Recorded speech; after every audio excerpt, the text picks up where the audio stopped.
Hello बच्चों, कैसे हैं आप लोग। मैं हूँ ऋचा पांडे और मैं स्वागत करती हूँ आप सबका आपके अपने स्टडी रूम के प्लेटफॉर्म पे। तो बच्चों, आज हम पढ़ने वाले हैं कक्षा 8वीं की तीसरी अध्याय, जिसका नाम है संश्लेषित रेशे और प्लास्टिक। ठीक है, जानेंगे इनके गुणों के बारे में और पढ़ेंगे कि आखिरकार संश्लेषित रेशे और प्लास्टिक होते क्या हैं, और हम ये भी जानेंगे कि इनका हमारी निजी जिंदगी में कहाँ उपयोग होता है। तो चलिए, आज की क्लास तो बहुत इंटरेस्टिंग होने वाली है। देरी नहीं करते हैं और क्लास को स्टार्ट करते हैं। देखिए बच्चों, हम आप सब ने पढ़ा होगा और सुना भी होगा कि संश्लेषित रेशे क्या होते हैं। ठीक है, तो मैं आज आपको अच्छे से समझाने वाली हूँ कि आखिरकार संश्लेषित रेशे होते क्या हैं। तो बच्चों, मैं बता दूं कि संश्लेषित रेशे जो होते हैं ना, वो मानव द्वारा उनका निर्माण किया जाता है। ठीक है, मनुष्य द्वारा। और वो होते हैं कि जो कपड़ा है ना, वो एक तरह का वस्त्र होता है। ठीक है, विशेष रूप से उसको सिलाई बुनाई या फिर रेशे की भराई द्वारा उत्पादित किया जाता है। जैसे कि जो वस्त्र मैंने पहना है या फिर जो वस्त्र आप लोगों ने पहना होगा, वो जो वस्त्र हैं, ठीक है, वो कपड़े द्वारा बनाए जाते हैं। ठीक है, ये जो सारे वस्त्र होते हैं वो सिलाई बुनाई या रेशे की भराई द्वारा इनका उत्पादन होता है। ठीक है, तो आप देखेंगे कि जो कपड़े होते हैं ना, प्राकृतिक अथवा कृत्रिम स्रोतों से प्राप्त हुए जो रेशे होते हैं ना, उनसे बनाए जाते हैं। ठीक है, समझ में आ गया कि संश्लेषित रेशे क्या होते हैं। चलिए आगे बढ़ते हैं। देखिए, अब यहाँ पे आपको देखने को मिल रहा होगा कि कुछ रेशे आप देख रहे होंगे। ठीक है, कपड़े, फैब्रिक, ठीक है, वो आपको देखने को मिल रहा होगा। और उनसे क्या बना? वस्त्र। समझ में आया? तो जो फैब्रिक होते हैं, जो कपड़े होते हैं ना, उनसे ही वस्त्र तैयार किए जाते हैं। समझ में आया? और जो कपड़े होते हैं ना, वो हमें या तो प्रकृति से प्राप्त होते हैं या तो कृत्रिम स्रोतों से वो प्राप्त होते हैं। समझ में आ गया? चलिए आगे बढ़ते हैं। देखिए, जो हम बच्चों कपड़े पहनते हैं ना, वो एक प्रकार के नहीं होते। ठीक है, उनका कई प्रकार होता है। ठीक है, आपने देखा होगा कि जैसे जो मैंने कपड़ा पहन रखा है, ठीक है, या तो वो सूती का है जो आपने पहन रखा होगा, या तो वो नायलॉन का होगा, सिल्क का होगा। तो जो कपड़े होते हैं ना, उनमें भी कई कई वैरायटी होती है। जैसे कि यहाँ पे आपको देखने को मिल रहा है सूती, ठीक, लेस, शिफॉन, खादी, ये जो सारे आपको वैरायटी देखने को मिल रहा है ना, ये जो सारी चीज़ें आपको देखने को मिल रही हैं, इनका अलग अलग तरीका है। अलग अलग जो टाइप्स होते हैं ना, वो होते हैं कपड़े। ठीक है, तो बच्चों आपको देखने को मिल रहा है कि जो कपड़े हम पहनते हैं ना, वो एक प्रकार के नहीं होते, वो अनेक प्रकार के होते हैं। जैसे कि यहाँ पे मैंने आपको बताया सूती, ठीक है, लेस, ये शिफॉन या फिर खादी, ये आपको इनके अलग अलग प्रकार, अलग अलग वैरायटी देखने को मिल रहे हैं, है ना। तो जो मैंने आपको क्या बताया, जो कपड़े होते हैं वो अलग अलग प्रकार के होते हैं, वो एक प्रकार के नहीं होते। समझ में आ गया? तो चलिए क्लास को आगे बढ़ाते हैं। तो बच्चों, अभी तक हमने क्या पढ़ा? संश्लेषित रेशों के बारे में पढ़ा। ठीक है, जाना कि आखिरकार जो कपड़े होते हैं वो अनेक प्रकार के होते हैं। तो अब हम पढ़ेंगे कि आखिरकार रेशे क्या होते हैं। ठीक है, तो बच्चों जो रेशा होता है ना, वो एक प्रकार का धागा या सूत होता है, जिससे एक वनस्पति ऊतक, ठीक है, खनिज पदार्थ या कपड़ा बनाया जाता है। समझ में आ गया? तो यहाँ पे हम क्या देखने को मिल रहा है कि जो रेशा होता है ना, वो एक प्रकार का धागा या सूत होता है। तो जो रेशे होते हैं ना बच्चों, और वो जो आप उनको देखते हैं ना, वो उनका जो प्रयोग होता है या उपयोग होता है, वो वाइड रेंज में होता है। ठीक है, ऐसा नहीं है कि किसी एक डायरेक्शन में आप देखेंगे और आपको उसी डायरेक्शन में उसका उपयोग देखने को मिलेगा। नहीं, आप अपने घरेलू जो वस्तुएं होती हैं, उनमें भी पाएंगे कि रेशों का प्रयोग किया गया है ना। जैसे कि आप देखेंगे कि आपकी जो खिड़कियों के कर्टन्स होते हैं, है ना, पर्दे जो लगे होते हैं, उनमें भी रेशों का उपयोग किया जाता है। अब जैसे सोफे हो गए, जो फर्नीचर्स होते हैं, उस पे जो कवर लगे रहते हैं, उनमें भी रेशों का उपयोग किया गया है। या फिर बेडशीट हो गया, आपको देखने को मिलेगा कि उनमें भी रेशों का उपयोग किया गया है।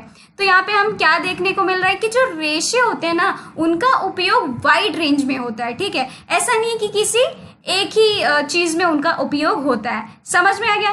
तो जब ये समझ में आ गया, तो मैं आपको बता दूं कि जो रेशे होते हैं बच्चों, वो दो प्रकार के होते हैं। ठीक है, एक तो होता है प्राकृतिक रेशा और एक होता है कृत्रिम रेशा, है ना, जिसको हम कहते हैं आर्टिफिशियल सिल्क। ठीक है, प्राकृतिक से आपको समझ में आ रहा होगा कि ये प्रकृति से पाए जाते हैं, है ना, और कृत्रिम से यहाँ पे आपको देखने को मिल रहा है कि वो आर्टिफिशियल सिल्क होता है। समझ में आ गया कि रेशे कितने प्रकार के होते हैं? दो प्रकार के होते हैं, है ना। तो चलिए आगे बढ़ते हैं और देखते हैं कि आखिरकार और क्या क्या है रेशे और प्लास्टिक में।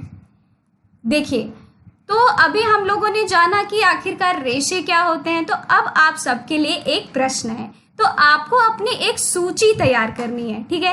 एक आपको चार्ट बनाना है। अभी तक जो भी हमने पढ़ा है बस उसको दिमाग में रखते हुए आपको तैयार करना है एक सूची, जिसमें कि आपको रेशों से निर्मित सामान जो होते हैं, ठीक है, जो आपको देखने को मिलते हैं अपने सराउंडिंग में, अपने घरों में, उसका बस आपको चार्ट में इंक्लूड करना है। समझ में आ गया? आ गया समझ में? तो चलिए आप अपनी चार्ट प्रिपेयर करिए और मैं आपको बताती हूँ कि आखिरकार रेशों से निर्मित क्या क्या सामान हो सकते हैं, है ना। देखिए, आपको यहाँ पे देखने को मिल रहा होगा ये एक बैग है, ठीक है, ये भी रेशों से ही बना हुआ है। ये एक टोपी है, ये भी रेशों से ही बना हुआ है। तो यहाँ पे जितनी भी सामान है, सामग्रियां हैं बच्चों, ये सारी चीजें रेशों से ही बनी हुई हैं।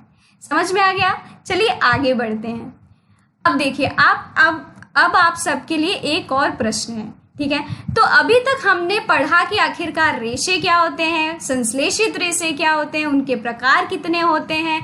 तो अब हम ये जानेंगे कि प्राकृतिक रेशों के कुछ नाम, जो कि आपको बताना है और मैं भी आपको बताऊंगी, ठीक है। तो आप सब अपने दिमाग में सोचिए कि प्राकृतिक रेशे जो होती हैं उनमें मतलब क्या क्या चीजें आ सकती हैं, या फिर ऐसे कौन से चीजें जो कि आपको मुझे बतानी है, उनका नाम बताना है आपको, ठीक है। बताएंगे जरूर। तो मैं आपको बताती हूँ कि प्राकृतिक रेशों जो प्रकृति से जो रेशे प्राप्त होती हैं, उनमें भी आप देखेंगे कि दो प्रकार के होते हैं, ठीक है।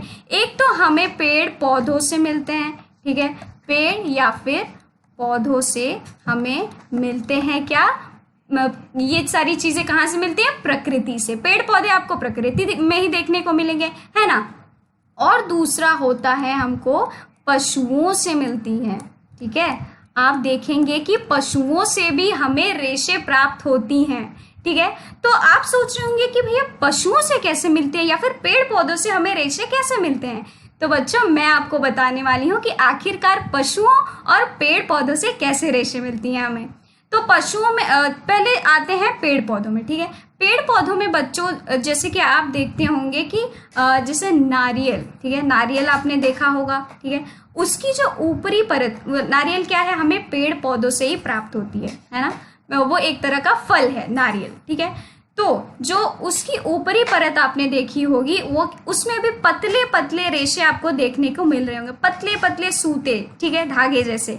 तो वो क्या है? वो एक तरह का प्राकृतिक रेशा ही है, जो हमें की प्रकृति से प्राप्त हुई है, ठीक है। और दूसरा क्या हो गया? कॉटन, ठीक है, ये भी हम पेड़ होते हैं, ठीक है, कॉटन के छोटे छोटे पेड़ होते हैं, ठीक है, वो ज्यादा बड़े नहीं होते हैं, ठीक है। तो कॉटन भी एक क्या हो गया? वो भी एक तरह का प्राकृतिक रेशा है। और क्या हो गया बच्चों? और आप बताइए, चलिए जूट, ठीक है, जूट जो होता है वो भी हमें कहाँ से मिल रहा है? प्रकृति से मिल रहा है। तो आपको समझ में आ गया बच्चों कि जो पेड़ पौधे होते हैं वो उनसे भी हमें रेशे प्राप्त होते हैं, और पेड़ पौधे कहाँ से हमको मिलते हैं? प्रकृति से, है ना। अब हम आते हैं बच्चों दूसरा पशुओं में, ठीक है। आपने देखी होंगी जो ठंडी जगह होती है, ठीक है, जहाँ पे बहुत बर्फबारी होती है, या फिर ऐसे जो बहुत, जैसे कि शिमला हो गया, या फिर हिमाचल की जो भी सिटीज हो गए, ठीक है, या फिर आपने देखा होगा जम्मू एंड कश्मीर, ठीक है, जम्मू और कश्मीर में देखा होगा कि बड़ी बड़ी वहाँ पे आपको बकरियां देखने को मिलती हैं। हमारे इधर देखने को मिल रहा है यूपी में तो मतलब छोटी छोटी रहती हैं, लेकिन आपको जब ये जो ऐसा जो एरिया होता है ना, जहाँ पे ज्यादा बर्फबारी होती है, तो वहाँ पे आप वो जितने भी पशु होते हैं ना, उसमें आप देखेंगे बहुत बाल रहते हैं। इवन अगर आप देखेंगे कि जो कुत्ते होते हैं वहाँ के, जैसे डॉग वगैरह होते हैं, उनमें भी काफी ज्यादा घने घने उनके बाल होते हैं। तो बकरियों के भी बहुत घने घने बाल होते हैं। तो उनसे हमें क्या बच्चों मिलता है? ऊन मिलता है, ऊन का गोला मिलता है, ठीक है। अब ऊन से हम क्या बनाते हैं? फैब्रिक्स बनाते हैं, ठीक है, कपड़ा बनाते हैं। और कपड़ों से हमें क्या प्राप्त होता है? वस्त्र प्राप्त होता है। जैसे कि मैं आपको बताऊं एक इंटरेस्टिंग फैक्ट, ठीक है, जैसे आपने देखा होगा हमारी जो नानी दादी होती थी वो क्या करती थी, हमारे लिए ऊन से सिलाई बुनाई करके वो हमारे लिए क्या तैयार करती थी, स्वेटर्स तैयार करती थी, है ना। तो वैसे ही ये जो ऊन का गोला है हमें कहाँ से मिलता है, प्रकृति द्वारा मिलता है। और प्रकृति में हमें किन से मिलता है, पशुओं से मिलता है, क्योंकि बकरी क्या है, पशु है। समझ में आ गया बच्चों, कोई डाउट नहीं है आपको कि ये जो प्राकृतिक जो रेशे होते हैं वो हमें कहाँ से प्राप्त होते हैं, पेड़ पौधों से या फिर पशुओं से प्राप्त होते हैं। तो मैंने आपको बता दिया, नाम बता दिया, कॉटन हो गया, जूट हो गया, है ना, या फिर पशुओं से हमें ऊन का गोला मिल रहा है, ठीक है। तो ये सारे जो चीजें होती हैं वो हमें प्रकृति से ही प्राप्त होती हैं। समझ में आ गया। तो चलिए क्लास को आगे बढ़ाते हैं। अब देखिए हमने सारी चीज़ें पढ़ ली, ठीक है, संश्लेषित रेशों के बारे में पढ़ा, ठीक है, और हमने जाना कि उनके कितने प्रकार होते हैं, रेशों के बारे में पढ़ा। तो मैं अब आपको बताने वाली हूँ कि आखिरकार प्राकृतिक रेशे क्या होती हैं, ठीक। तो बच्चों प्राकृतिक जो रेशे होती है ना वो पौधों या पशुओं से प्राप्त होती है, जैसे कि मैंने आपको पिछली स्लाइड में बताया, ठीक है, पशुओं और पौधों से प्राप्त होती हैं। और उनका आप जो यूज देखेंगे ना वो भारी रेंज में होता है, भारी मात्रा में होता है, ठीक है।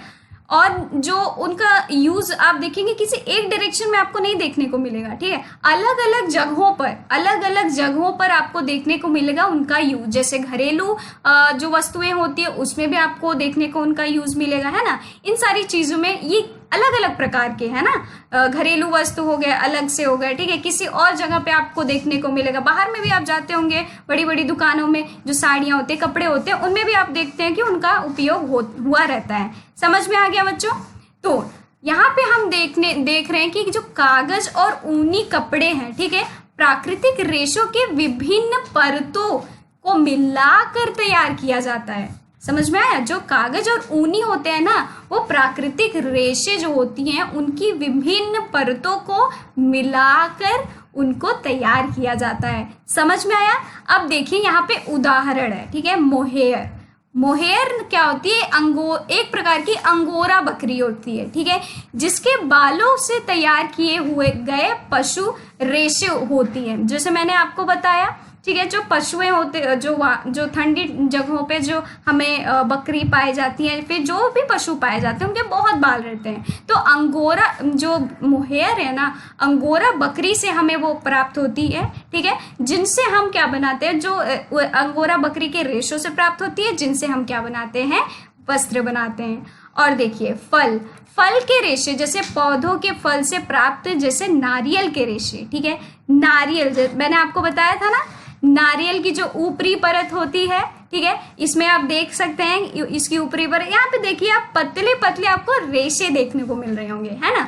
तो ये जो रेशे है ना, ये जो नारियल क्या है, एक तरह का फल है, ये भी हमें प्रकृति से ही मिल रहा है, ठीक है। तो ये भी एक प्राकृतिक रेशा ही है। समझ में आया।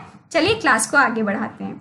अब देखिए तो प्राकृतिक रेशे होती है ना, उनका उपयोग अब हम पढ़ेंगे, ठीक है। अभी तो हमने पढ़ लिया कि संश्लेषित रेशे क्या होती हैं, ठीक है, टाइप्स उनके पढ़ लिए, रेशे क्या होती हैं वो पढ़ लिए, प्राकृतिक रेशे भी हमने पढ़ लिया।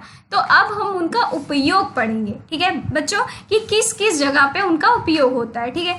अब देखिए आपने देखे होंगे कि उद्योग देखे होंगे काफ़ी बड़े बड़े, जहाँ कपड़े मैन्युफैक्चर होते हैं, ठीक है। तो जैसे सूती के जो कपड़े उद्योग होते हैं, ठीक है, उनमें जो कच्चा माल आता है ना, उससे क्या बनाया जाता है, पहले फैब्रिक तैयार किया जाता है, ठीक है।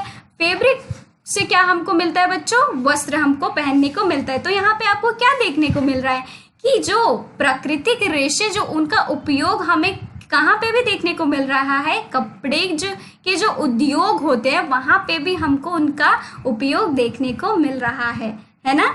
देखिए ये तो हो गया हमारा पहला उपयोग। दूसरा देखिए औद्योगिक जल निर्वहन, ठीक है, इंडस्ट्रियल वाटर डिस्चार्ज। जो बड़ी बड़ी इंडस्ट्रियां होती हैं ना, जहाँ पे सारे काम होते हैं, तो आप जहाँ पे मैन्युफैक्चरिंग होता है, सारी चीज होती है, ठीक है बच्चों। तो अब हम जानेंगे कि जो प्राकृतिक रेशे होती हैं उनका उपयोग कहाँ कहाँ होता है। समझ में आया। तो बच्चों देखिए जो प्राकृतिक रेशे होती हैं ना, जैसे कि आप देखेंगे सूती रेशे का जो उपयोग होता है, ठीक है, कपड़ा उद्योग, जैसे आपने बड़ी बड़ी इंडस्ट्रियां देखी होंगी जहाँ पे कपड़े मैन्युफैक्चर होते हैं, जहाँ पे कपड़े बनते हैं, है ना, वो क्या करते हैं, कच्चा माल पहले आता है, ठीक है।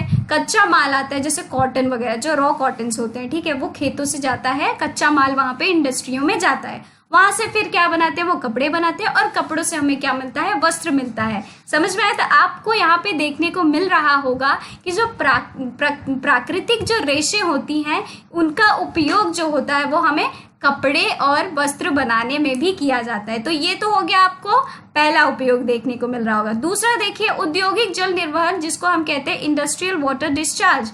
बड़ी बड़ी जो इंडस्ट्रियाँ होती है, जो सारी, जैसे कि आपने देखा होगा कपड़े के भी उद्योग में देखा होगा, वो कपड़े क्या करते हैं, जो कपड़े बनाते हैं, डाई करते हैं, ये सारी प्रोसेस होती हैं, ठीक है, कपड़े बनाने का। तो आपको देखने को मिलता होगा कि वो जो पानी से वो जो डाई वाई का जो प्रोसेस होता है, वो पानी में जब डालते हैं ना, जब कपड़े को ऐसे फैब्रिक को निकालते हैं, तो वो भी एक तरह जो पानी होता है ना, वो खराब पानी हो जाता है, ठीक है। तो वो क्या करते हैं, इंडस्ट्री से वो बाहर निकाल देते हैं, ठीक है, जिसको इंडस्ट्रियल वाटर डिस्चार्ज कहते हैं। बाहर निकाल देते हैं तो वो नदियों में मिल जाते हैं, और उनमें क्या होता है ना, काफ़ी जहरीले प्रदूषक आपको देखने को मिलेंगे, टॉक्सिक पॉल्यूटेंट्स। तो बस बच्चों, उसको हटाने के लिए हम क्या करते हैं, काइटिन का उपयोग करते हैं। काइटिन भी एक तरह का हमें प्राकृतिक रेशा जो होता है, जो काइटिन होता है ना बच्चों, वो भी हमें प्रकृति से ही प्राप्त होता है, ठीक है। तो उसको बस ये जो टॉक्सिक जो पॉल्यूटेंट्स को हटाने के लिए हम काइटिन का उपयोग करते हैं। तो आपको देखने को मिल रहा है बच्चों कि किस तरह से उपयोग होता है प्राकृतिक रेशों का। आगे देखिए, आगे आप देखेंगे कि सिर्फ उसी डायरेक्शन में नहीं, आपको दूसरे डायरेक्शन में भी देखने को मिलेगा कि प्राकृतिक रेशों का उपयोग।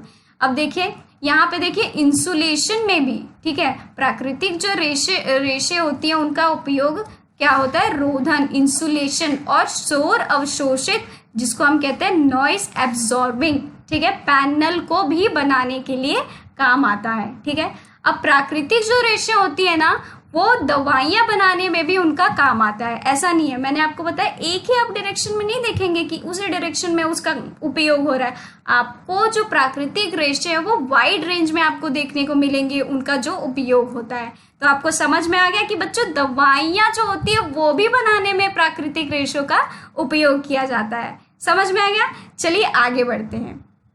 देखिए, हमने क्या क्या अभी तक पढ़ लिया, मैं आपको समराइज करा दूं जिससे कि आपको कंफ्यूजन ना हो। हमने क्या पढ़ा, संश्लेषित रेशों के बारे में पढ़ा, उनके टाइप्स पढ़े हैं ना, और क्या पढ़ा, प्राकृतिक रेशे क्या होती है, रेशों के बारे में पढ़ा, ठीक है, उनके उपयोग के बारे में पढ़ा।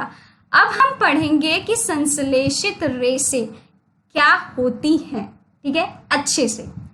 अभी तक मैंने आपको क्रक्स मैटर बताया, लेकिन अब आखिरकार आया है जो संश्लेषित रेशे होती क्या है, ठीक है। तो बच्चों, मैंने जैसे आपको बताया था कि जो संश्लेषित रेशे होती है वो मनुष्यों द्वारा बनाई जाती हैं, ठीक है। इसीलिए ये जो संश्लेषित अथवा मानव निर्मित इन्हें कहा जाता है। मैंने आपको बताया था ना कि मानव के द्वारा इनका निर्माण किया जाता है, ठीक है। संश्लेषित जो रेशे होती है बच्चों, छोटी छोटी इकाइयों को जोड़कर, ठीक है, उनकी एक श्रृंखला तैयार की जाती है, और जो वो प्रत्येक छोटी छोटी जो इकाइयां होती है ना, वास्तव में एक केमिकल सब्सटेंस होती है, जिसको हम कहते हैं रासायनिक पदार्थ, ठीक है। इस प्रकार की जो अनेक छोटी इकाइयां, इनको जोड़ के, जो छोटी छोटी इकाइयां होती है ना, इनको जोड़ के एक बड़ी एकल इकाई तैयार की जाती है, जिसको हम कहते हैं बहुलक या पॉलीमर, ठीक है। पॉलीमर से आप पॉली से समझ रहे हैं, मतलब बहुत सारे। तो जो छोटी छोटी इकाइयां होती है ना, उनको जोड़ते हैं हम, ठीक है, ऐसे ऐसे जोड़ के हम क्या तैयार करते हैं, पॉलीमर, ठीक है। एक बड़ी एकल इकाई तैयार करते हैं, और उसके बाद वो बड़ी एकल इकाई क्या कहलाता है बच्चों, पॉलीमर कहलाता है।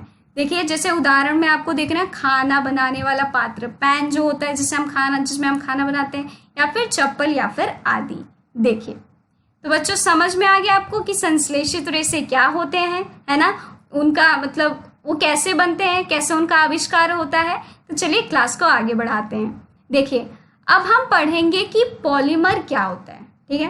पॉलीमर एक बड़ा अणु है, ठीक है, जो अनिवार्य रूप से कई उप इकाइयों का संयोजन, जिसे बोलते हैं हम कॉम्बिनेशन ऑफ सब यूनिट्स, ठीक है, होता है। इसको हम कहते हैं क्या, पॉलीमर, ठीक। अब पॉलीमर जो शब्द है बच्चों, वो हमें ग्रीक भाषा से हमें मिली है, ठीक है। पॉलीमर जो है वो हमें ग्रीक भाषा से मिली है, ठीक है। अब पॉलीमर में क्या होते हैं ना, दो होते हैं, ठीक है, दो शब्द, जो एक जो पॉलीमर शब्द होता है इसमें भी दो डिवीजन किया। तो बच्चों मैं आप सबके लिए लेके आई हूँ एक इंटरेस्टिंग फैक्ट। क्या आपको पता है जो बहुलक है, जो पॉलीमर होता है, वो प्रकृति में भी पाया जाता है, ठीक है। लेते हैं हम सूती उदाहरण के लिए, ठीक है। जो सेल्यूलोज होता है नामक जो एक बहुलक है, जो सूती है ना वो सेल्यूलोज नामक एक बहुलक है, ठीक है। सेल्यूलोज जो होती है बड़ी संख्या में ग्लूकोज की इकाइयों से बनाया जाता है, ग्लूकोज के भाग से सेल्यूलोज बनाया जाता है। समझ में आ रहा है आपको? अब देखिए यहाँ पे जो चित्र आपको दिख रहा है इससे आपका डाउट क्लियर हो जाएगा, इससे आपको और अच्छे से समझ आ जाएगा कि जो सेल्यूलोज होता है ना वो बड़ी संख्या में ग्लूकोज के छोटे छोटे जो भाग होते हैं उनसे बनाया जाता है, ठीक है। समझ में आ गया? ये आप सबके लिए एक इंटरेस्टिंग फैक्ट था। चलिए आगे बढ़ते हैं और देखते हैं और जानते हैं कि आखिरकार सेल्यूलोज के बारे में और हम क्या जानें।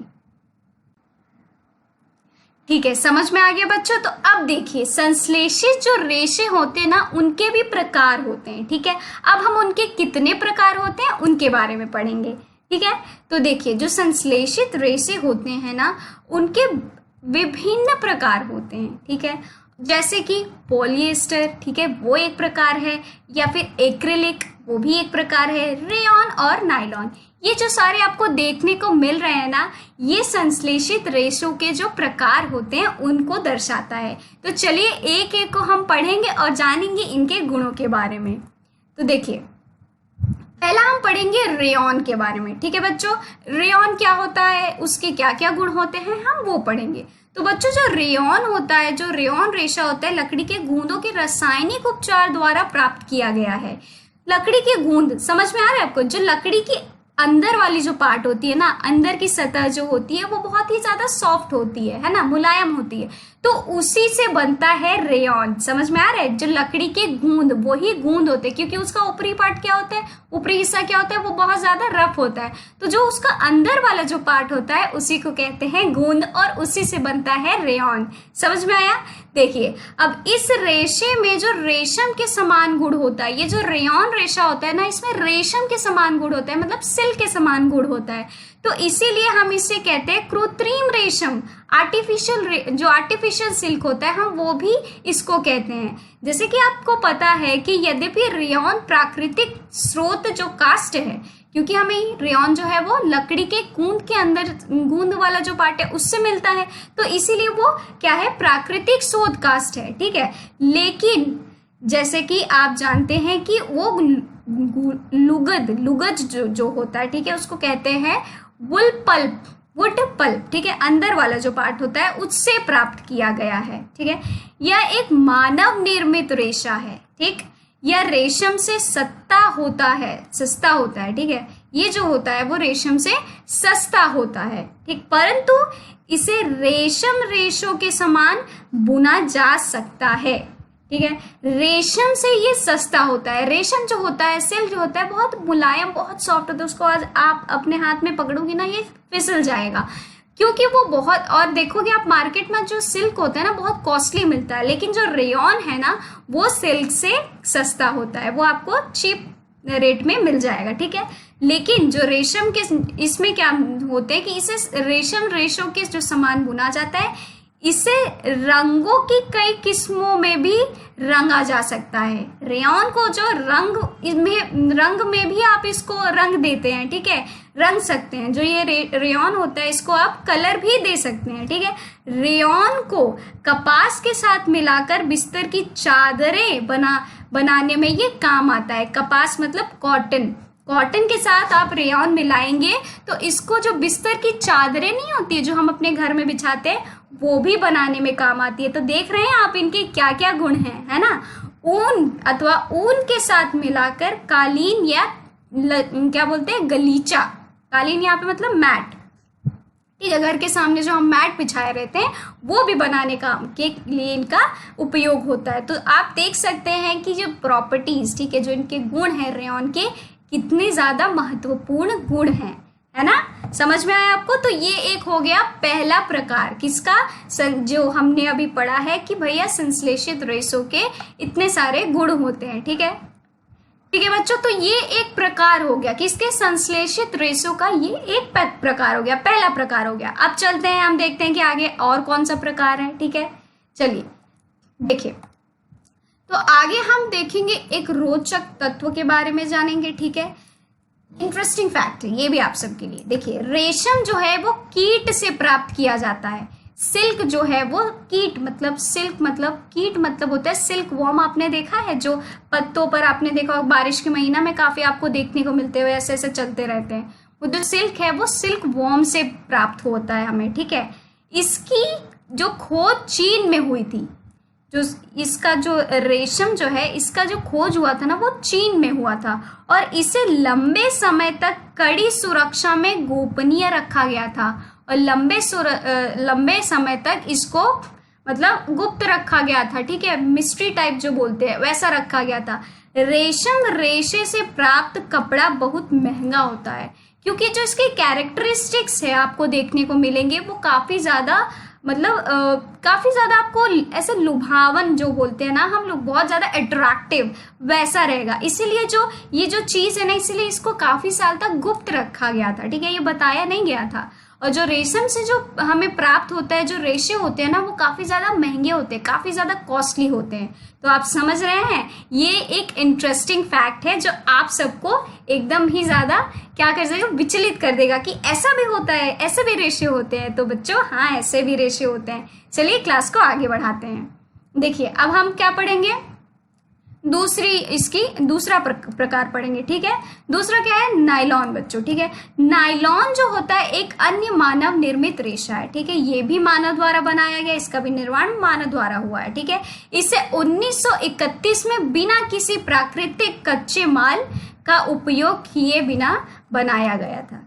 ठीक है, इसमें कच्चा माल का उपयोग नहीं किया गया था, इसको बिना कच्चा माल के उपयोग के बनाया गया था, जैसे पौधे या जंतु से प्राप्त हुआ था। ठीक है, जो कच्चा माल होता है जो पौधे या जंतु से प्राप्त जो हुआ था उस ऐसा नहीं हुआ था। ठीक है, इसको बिना जो किसी प्राकृतिक कच्चे माल से इसका उपयोग किया गया था। ठीक है, इसका निर्माण जो है कोयले जल वायु से किया गया था।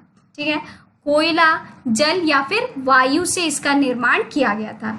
यह प्रथम पूर्ण रूप से संश्लेषित रेशा था। प्रथम पूर्ण रूप से ये संश्लेषित रेशा था। ठीक है, पहला, प्रथम पूर्ण मतलब सबसे पहला। ठीक है, नायलॉन जो है रेशा प्रबल प्रत्यस्थ और हल्का था। ठीक है, प्रबल प्रत्यस्थ और हल्का था वो। ठीक है, यह चमकीला और धुलने में सुगम था।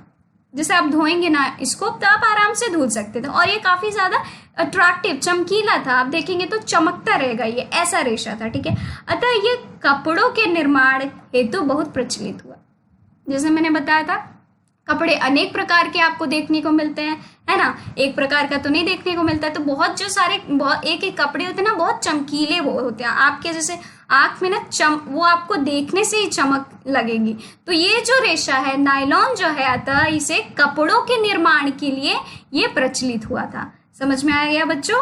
तो ये जो हो गई हमारी दूसरी प्रकार हो गई, किसकी, संश्लेषित रेशों की, ये दूसरी प्रकार हो गई।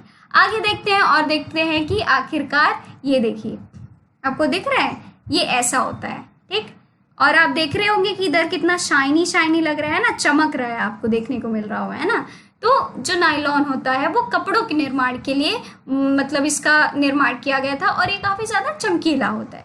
ठीक है, चलिए आगे बढ़ते हैं और देखते हैं आगे कौन सी चीज है। देखिए, नायलॉन से बनी हुई जो चीज होती है, जैसे कि सॉक्स हो गया, ब्रश हो गया, ठीक है, सीट के पट्टे हो गए, तार हो गया, तो ये सारी चीजें नायलॉन से बनी हुई है। ठीक है, अब देखिए, अब आप सब सोचिए कि क्या नायलॉन के रेशे सचमुच इतने मजबूत होते हैं कि हम उससे पैराशूट और चट्टानों पर चढ़ने की रस्सी का निर्माण कर सकते हैं?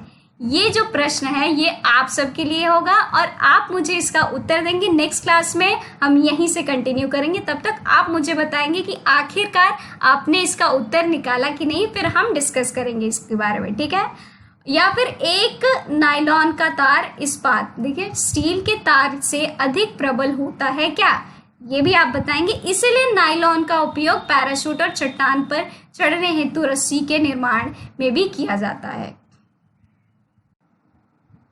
ठीक है बच्चों, तो चलिए अब एक विचार मंथन प्रश्न है आप सबके लिए। ठीक है, तो क्या नायलॉन के रेशे सचमुच इतने मजबूत होते हैं कि हम उससे पैराशूट और चट्टानों पर चढ़ने की रस्सी का निर्माण कर सकते हैं? तो हमने जैसे नायलॉन के अभी प्रॉपर्टीज पढ़े, ठीक है, उसके गुण के बारे में जाना, तो क्या वो इतने ज़्यादा मजबूत होते हैं कि क्या हम उनसे पैराशूट बना सकते हैं, या फिर चट्टान पे जो हम चढ़ते हैं उससे जो रस्सी होती है क्या वो उसका भी हम निर्माण कर सकते हैं? तो चलिए आगे देखते हैं कि क्या है इसका आंसर। ठीक है, तो एक नायलॉन का तार इस्पात, ठीक है, स्टील के तार से अधिक प्रबल होता है। देख रहे हैं आप, जो नायलॉन का जो तार होता है ना वो स्टील के तार से भी ज्यादा प्रबल होता है जो नायलॉन का तार होता है। ठीक है, इसीलिए नायलॉन का उपयोग पैराशूट और चट्टानों पर चढ़ने हेतु निर्माण रस्सियों का निर्माण किया जाता है। तो देख रहे हैं कि नायलॉन जो है उसकी क्या प्रॉपर्टी है, समझ में आया कितना स्ट्रॉन्ग है नायलॉन कि उसका पैराशूट और चट्टानों पे जो चढ़ने जाने वाली जो रस्सी है उसका भी प्रयोग किया जा सकता है। समझ में आया बच्चों?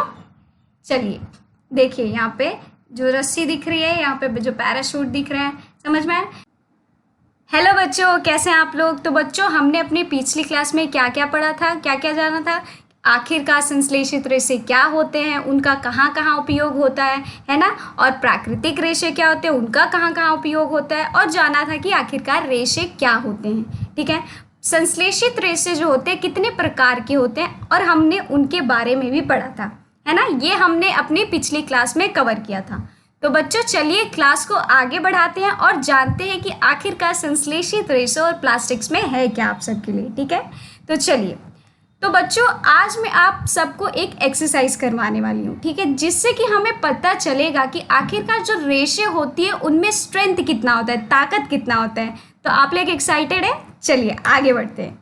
देखिए बच्चों, आप सबको करना क्या है कि एक क्लैंप युक्त लोहे का स्टैंड आपको लेना है। ठीक है, लगभग सेमी लंबा होना चाहिए, सेंटीमीटर। ठीक है, अब क्या करिए, आप उसमें धागा बांध दीजिए। ठीक है, इसे क्लैंप से बांध दीजिए जिससे यह स्वतंत्र रूप से लटक जाए। ठीक, मुक्त सिरे पर आपको क्या करना है, एक हुक लगा पलड़ा बांध दीजिए उसमें। ठीक है, जिसमें बाट मतलब आपको मैं बता दूं बाट क्या होता है, जैसे कि लोहे का कोई भारी जो पार्ट होता है, ठीक है, छोटा सा जो होगा, जैसे कि पत्थर वगैरह हो गया, उसके छोटे छोटे टुकड़े होते हैं जो भारी होते हैं। ठीक है, उसे हम कहते हैं बाट। ठीक है, बाट रखे जा सके ऐसा आप उसे बांध लीजिए। ठीक है, पलड़े में एक एक करके बाट तब तक रखते जाइए जब तक कि धागा टूट ना जाए। ठीक है, तो आपको उस पलड़े में जो आपने बनाया है, जो स्टैंड से आपने बांधा है, उसमें आप तब तक उस पार्ट को रखते जाइए, उस पत्थर को या फिर लोहे से बना हुआ जो भी चीज़ है आप उसको रखते जाइए जब तक कि वो टूट ना जाए। उसके बाद आपको क्या करना है बच्चों, देखिए धागे को तोड़ने हेतु आवश्यक कुल भार को आप लिख लीजिए। ठीक है, सारा आप काउंट कर लीजिए। ये इससे क्या पता चलता है हमें बच्चों कि जो रेशा है जो हमने बांधा हुआ है, या तो वो सूती का होगा, है ना, या तो वो पॉलिएस्टर का होगा, या फिर वो नायलॉन का होगा, तो हमें उसकी स्ट्रेंथ पता चलेगी कि आखिरकार उसमें मजबूती कितनी है, ताकत कितना है। ठीक है, तो ये एक्सरसाइज करने का हमारा क्या रीज़न है, ठीक है, इसका हम क्या पर्पस है कि बच्चों यहाँ पे हम पता करेंगे कि आखिरकार जो रेशे होते हैं ना उनमें कितनी ताकत होती है। समझ में आया? तो ऐसे ही आपको कई रेशों के साथ ये एक्सरसाइज करनी है। ठीक है, जैसे कि ऊन हो गया, पॉलिएस्टर हो गया, रेशम हो गया, नायलॉन हो गया, आदि जो रेशे हैं आपको उनके साथ ये एक्सरसाइज परफॉर्म करनी है, जिससे कि आपको पता चलेगा कि जो रेशे होते, अलग अलग प्रकार के रेशे होते हैं, उनमें कितनी ताकत होती है। ठीक है बच्चों, चलिए आगे बढ़ते हैं। अब देखिए आगे आप सबको क्या देखने को मिलेगा, आगे हम क्या देखेंगे बच्चों की गतिविधि रेशों की ताकत। ठीक है, हम उसको अब मेजर तो हमने कर लिया कि आखिरकार कौन से रेशे कितने ताकतवर होते हैं। तो यहाँ पे आपको देखने को मिलेगा कि सजाया गया है इन रेशों को किसी क्रम में। ठीक है, इस क्रम में कि आखिरकार कौन से रेशे ज़्यादा ताकतवर होते हैं, फिर उनसे जो कम ताकतवर होते हैं उनसे कम ताकतवर होते हैं, तो उसी क्रम में आपको यहाँ पे देखने को मिलेगा। ठीक, जैसे कि देखिए जो ऊन है, ठीक है, ऊन की जो तन्यता है बच्चों, वो काफ़ी ज़्यादा ऊन में उतनी ताकत नहीं होती है कि वो किसी भार को सह सके। ठीक है, तो इसीलिए वो सबसे कमज़ोर रेशा माना जाता है। ऐसे ही रेशम है, फिर सूती, नायलॉन और पॉलिएस्टर। तो बच्चों जो पॉलिएस्टर होता है सबसे ज़्यादा ताकतवर होता है, उसके पास सबसे ज़्यादा ताकत होती है किसी भी भार को सहने की। समझ में आया? तो इसी क्रम में हमने इसको यहाँ पे आपको दिखाया है। समझ में आया आपको कि आखिरकार जो रेशे होती है उनकी ताकत किस में ज़्यादा होती है और किस में सबसे कम होती है। चलिए, तो अब बच्चों हम पढ़ेंगे पॉलिएस्टर के बारे में, जो कि सबसे ताकतवर हमने देखा कि वो है। क्या होता है पॉलिएस्टर? तो जो बच्चों पॉलिएस्टर वो भी एक अन्य प्रकार का संश्लेषित रेशा ही है। ठीक है, इस रेशे से बने जो कपड़े होते हैं ना वो आसानी से सिलवटें उनमें नहीं आती। आप देखेंगे, जो आप देखेंगे कि कोई भी जो पॉलिएस्टर का कपड़ा लेंगे तो उसमें क्या होता है, चिंगुड़न जो हम बोलते हैं वो नहीं आपको देखने को मिलेगी। ये सपाट होता है, बहुत ही ज़्यादा ऐसे सिल्की टाइप का होता है। ठीक है, और सफलतापूर्वक आप इसे क्या करते हैं, आप इसको धो सकते हैं। ठीक है, कोई परेशानी नहीं होगी। अतः ये जो वस्त्र है, ठीक है, सामग्री हेतु पर्याप्त पदार्थ है। जो टेरिलीन होता है, ठीक है, एक सबसे लोकप्रिय पॉलिएस्टर है टेरिलीन। ठीक है, अब देखिए इसे बहुत महीनों रेशों में खींचा जा सकता है। ठीक है, महीन रेशों में, जिन्हें फिर भी अन्य तंतु समान बुना जा सकता है। ठीक, पॉलिएस्टर जो होता है बच्चों, पॉली प्लस ईस्टर, वास्तव में एक रसायन है जो ईस्टर है। वो जो पॉलिएस्टर में आप देखते हैं तो ईस्टर है बच्चों, ईस्टर यहाँ पे जो दिख रहा है वो एक प्रकार का रसायन है, कहलाता है। ठीक, इसी इकाइयों की पुनरावृत्ति से वो बनता है। तो बच्चों क्या हम यहाँ पे समझ रहे हैं कि पॉलिएस्टर आखिरकार होता क्या है? पॉलिएस्टर भी एक अन्य प्रकार का क्या है, संश्लेषित रेशा ही है। उसे धुलने में या फिर वो जो होता है बहुत सपाट होता है, आप धोएंगे तो वो तुरंत धुल जाएगा। उसमें दाग वगैरह भी अगर आपके कपड़े में पड़ जाता है तो सूती के जो सूती होता है उसमें क्या होता है, दाग जल्दी निकल नहीं पाता, लेकिन पॉलिएस्टर में आपका दाग जल्दी निकल जाएगा। तो ये जो हो गए वो हो गए पॉलिएस्टर के गुण। समझ में आया? देखिए यहाँ पे आपको देखने को मिलेगा, ये क्या है, जो मम्मी लोग सिलते हैं ना, कोई भी जब कपड़ा वपड़ा फट जाता है ना, और ये देखिए ये कितनी सपाट है, आपको देखने को मिलेंगे, इसमें कोई चिंगड़न पड़ ही नहीं सकती है ना। तो यहाँ पे हमको देखने को मिल रहा है पॉलिएस्टर के गुण। अब चलिए, अब हम पढ़ेंगे कि पीईटी क्या होता है। नाम सुनते ही आपको लग रहा होगा कि ये पीईटी होता क्या है, तो चलिए जानते हैं पीईटी के बारे में। तो बच्चों पीईटी का मतलब होता है पॉलीइथिलीन टेट्रापैलेट। ठीक है, ये बहुत ही सुपरिचित प्रकार का एक पॉलिएस्टर है। आप इससे परिचित होंगे क्योंकि आपने घरों में अपने घरों में आपकी जो वस्तुएं हैं ना, आपको देखने को मिलेगा कि पीईटी पॉलिएस्टर है, उसका प्रयोग किया हुआ है। अब इससे जो होते हैं बच्चों, जो बर्तन बने होते हैं, ठीक है, इसका जो उदाहरण है बर्तनें जो होती हैं, ठीक है, बॉटल जो होती है जिसमें आप पानी भरते हैं, ठीक है, और पानी तो बॉटल तो आजकल सभी उपयोग करते हैं, कहीं पे भी जा रहे हैं तो एक बॉटल पानी का लेके साथ में जाते ही हैं। इससे फिल्म बनती है, तार बनती है और अन्य प्रकार की काफ़ी उपयोगी आपको देखने को मिलेगा वस्तुएं इससे निर्माण की जाती है।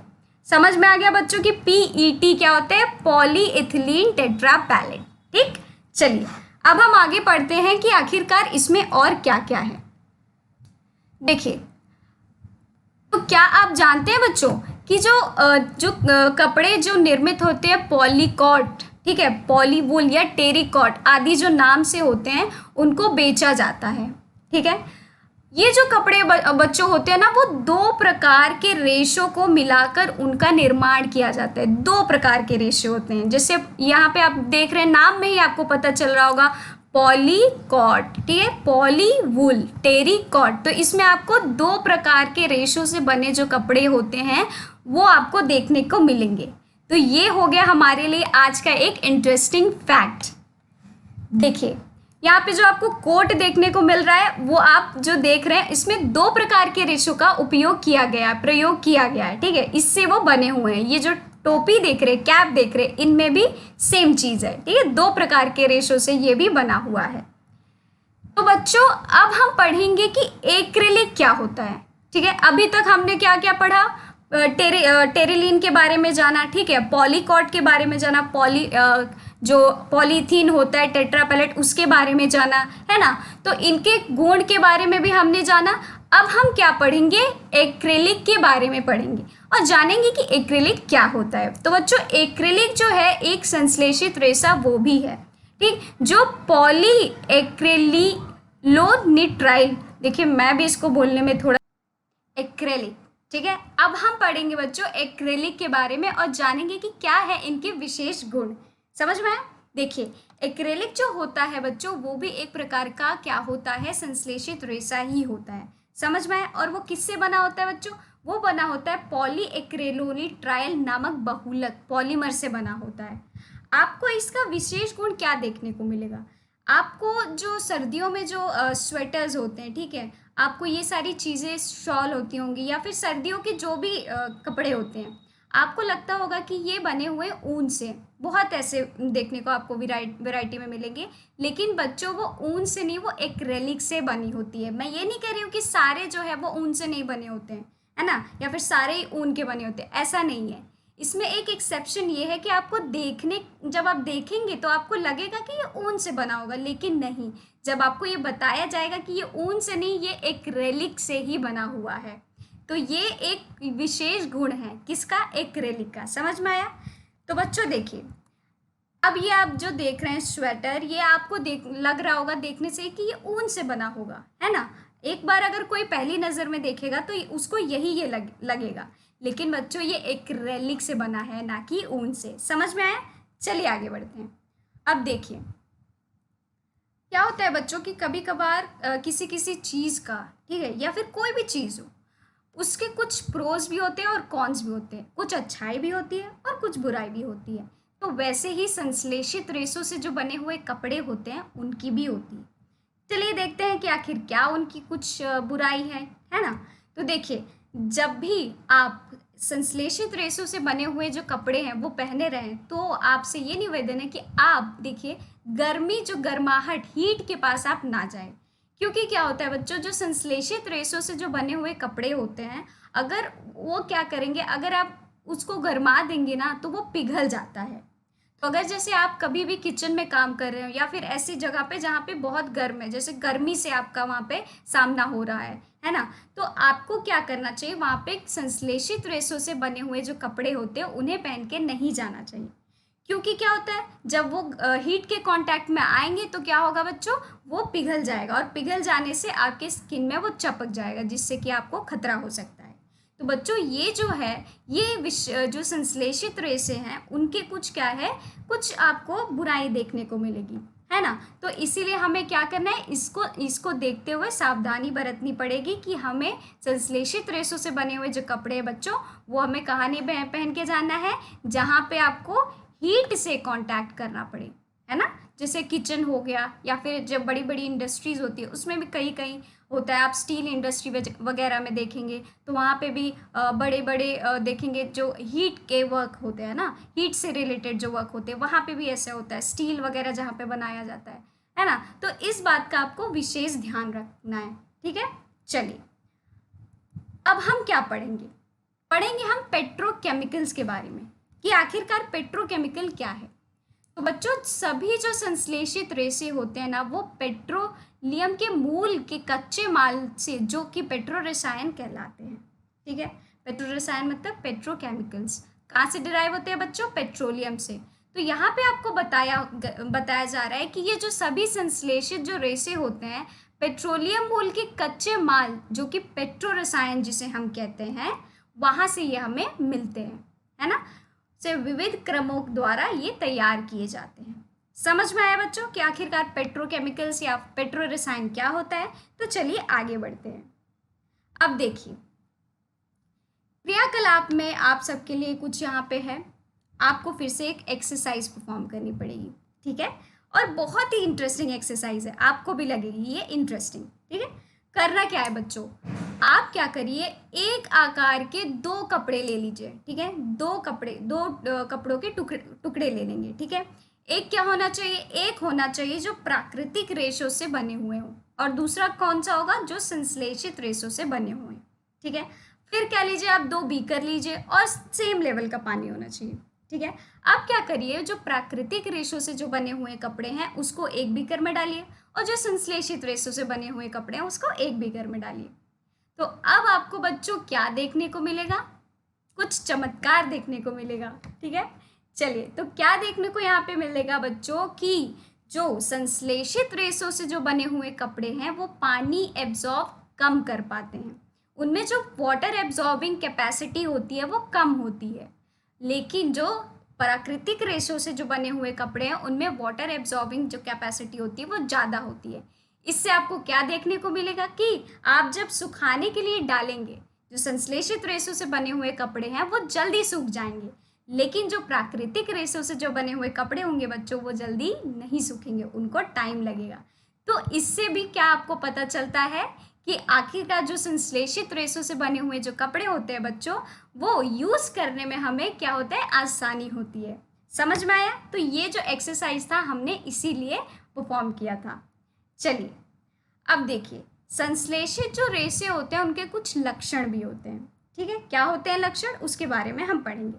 वो क्या होते हैं बच्चों, वो हमको शीघ्र सूखते हैं। वो हमने पिछली स्लाइड में देखा एक्सरसाइज परफॉर्म करके। अधिक चलाऊ होते हैं, ठीक है, कम महंगे होते हैं, आसानी से आपको उपलब्ध हो जाएंगे। ठीक है, और रख रखाव में भी सुविधाजनक होते हैं। ऐसा नहीं है कि आपको बहुत इनको खोजना पड़ेगा, है ना, कि कहीं आप जाएंगे तो उन्हें बहुत खोजेंगे तभी मिलेगा, ऐसा नहीं है, आपको आसानी से मिल जाएगा और रख रखाव में भी आपको कोई दिक्कत नहीं होगी। तो ये जो सारे हैं एक विशेष क्या है, लक्षण है किसके, संश्लेषित रेशों के। समझ में आया? ओके, अब क्या है कि कुछ नुकसान भी है उनके, है ना। क्या होता है, संश्लेषित जो रेशे होती है भाई बच्चों, स्त्रीकरण में जब मैंने आपको बताया कि जब आप हीट के कांटेक्ट में आएंगे तो क्या होगा, वो आपको दिक्कत होगी। क्यों? क्योंकि हीट के कांटेक्ट में आते ही क्या होता है बच्चों, वो जो कपड़ा है संश्लेषित रेशों से बना हुआ है वो पिघल जाता है। पिघलने से क्या होगा बच्चों, वो आपके लिए खतरा हो सकता है, आपकी स्किन में चिपक जाएगा तो आप जल जाएंगे। तो इसीलिए हमें सावधानी बरतनी पड़ती है। अब क्या, बहुत सावधान रहना पड़ता है, आपको बिल्कुल ये चीज़ का ध्यान रखना पड़ेगा। ठीक है, गर्मियों में जो बच्चों संश्लेषित रेशों से जो बने हुए कपड़े होते हैं उनको पहनने में बहुत दिक्कत आती है, क्योंकि उसमें वाटर एब्जॉर्बिंग कैपेसिटी ज़्यादा नहीं होती है। तो इसीलिए वो जो हमारा स्वेट होता है, जो पसीना होता है वो सोख नहीं पाता, जिसके वजह से हमें इरिटेशन होता है। इसीलिए रिकमेंड किया जाता है कि गर्मियों में ज़्यादा से ज़्यादा आप क्या करें, सूती जो वस्त्र हैं, ठीक है, सूती जो कपड़े हैं आप उन्हें पहने, जिससे कि आपको आराम महसूस होगा, ज़्यादा गर्मी नहीं लगेगी। ठीक है, और एक क्या इसकी कमी है, देखिए, गैर जैव निम्नीकरणीय, नॉन बायोडिग्रेडेबल ये होता है। ठीक है, अगर आप चाहेंगे कि ये डिकम्पोज हो जाए पृथ्वी में तो ये नहीं होता। डिकम्पोज होने में इसको बहुत सालों के साल लग जाते हैं, तभी भी ये डिकम्पोज नहीं हो पाता है। तो ये हमारे पर्यावरण के लिए क्या है बच्चों, नुकसानदायक है। तो ये कुछ कमियां हैं किसके, संश्लेषित रेशों की। समझ में आया? अब देखिए, तो बच्चों हमने क्या देखा कि आखिरकार जो संश्लेषित रेशों से जो बने हुए कपड़े होते हैं वो उनमें वाटर एब्जॉर्ब करने की जो कैपेसिटी होती है वो बहुत कम होती है, तो इसीलिए वो जल्दी सूख जाते हैं, है ना। लेकिन जो प्राकृतिक रेशों से जो बने हुए कपड़े होते हैं उनमें वाटर एब्जॉर्ब करने की कैपेसिटी ज़्यादा होती है ना। तो इस एक्सरसाइज से हमें ये पता चलता है, और इस विशेषता जो संश्लेषित कपड़ों से बने हुए जो रेशे होते हैं उसकी विशेषता पता चलती है ना। चलिए आगे देखते हैं, आगे क्या है बच्चों आप सबके लिए, आगे है कि अब हम लक्षण जानेंगे कि जो संश्लेषित रेशों के जो लक्षण होते हैं वो क्या होते हैं। ठीक है, तो क्या होते हैं बच्चों, जो संश्लेषित रेशों से जो बने हुए कपड़े होते हैं ना बच्चों, वो बहुत ही ज़्यादा क्या होते हैं, आपको चीप रेट में मिल जाएंगे।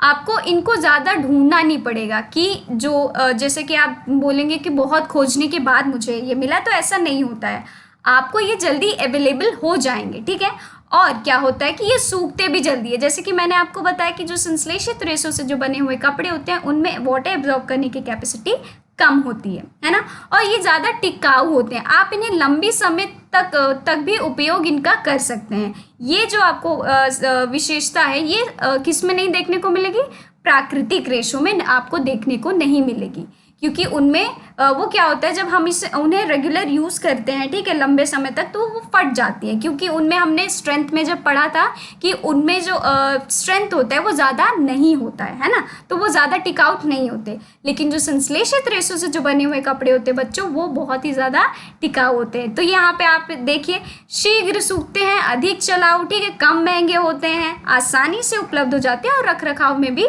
सुविधाजनक होते हैं। ठीक, समझ में आपको कि ये जो है संश्लेषित जो रेशे होते हैं उनके लक्षण हैं।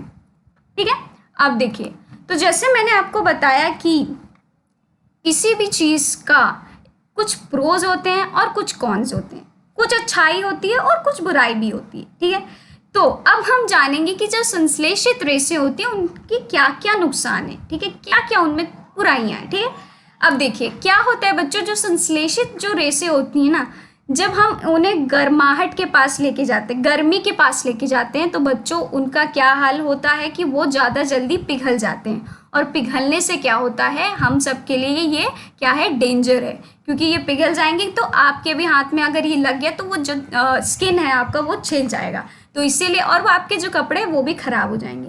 तो इसीलिए बच्चों हमें ध्यान देना है कि जब भी हम इसको आयरन करते हो तो इसका बहुत ही ज़्यादा हमें ध्यान देना पड़ेगा, क्योंकि वो पिघल ना जाए, आपके कपड़े ना खराब हो जाए, या फिर आपको कुछ ना हानि हो, इसलिए आपको इसका ध्यान देना, आपको सावधानी बरतनी पड़ेगी। ठीक है, अब क्या होता है, गर्मियों में क्या होता है बच्चों, जब हम गर्मियों में संश्लेषित रेशों से बने हुए जो कपड़े होते हैं वो पहनते हैं, तो जैसे कि वाटर एब्जॉर्ब करने की कैपेसिटी कम होती है, इसीलिए वो क्या करते हैं, पसीना जो होता है, स्वेट होता है, वो एब्जॉर्ब नहीं कर पाते हैं, है ना, तो इसीलिए हमें ज़्यादा गर्मी होती है। लेकिन ये जो प्राकृतिक रेशे हैं उनमें ये चीज़ होती है, इसलिए आपने देखा होगा गर्मियों में प्राकृतिक रेशों से जो बने हुए कपड़े होते हैं वो ज़्यादा लोग पहनते हैं, कोई भी ज़्यादा रिकमेंड करते हैं कि आप ये कपड़े पहनिए, ना कि संश्लेषित रेशों से बने हुए कपड़े। समझ में आए। और जो संश्लेषित रेशों से जो बने हुए चीज़ें होती हैं बच्चों, वो क्या होती है, नॉन बायोडिग्रेडेबल, हिंदी में कहेंगे गैर जैव निम्नीकरणीय। ठीक है, वो नॉन बायोडिग्रेडेबल होते हैं। अगर हम चाहेंगे कि इसको हम डिकम्पोज कर दें, ठीक है, ज़मीन में, तो बच्चों ये इम्पॉसिबल है, नहीं हो पाएगा, क्योंकि वो नॉन बायोडिग्रेडेबल होते हैं। तो ये जो बच्चों कुछ नुकसान है किसके, संश्लेषित रेशों की। ठीक है, तो चलिए आज की क्लास को यहीं पे समाप्त करते हैं, मिलते हैं हम लोग नेक्स्ट क्लास में, तब तक के लिए आप अपना ध्यान रखिए।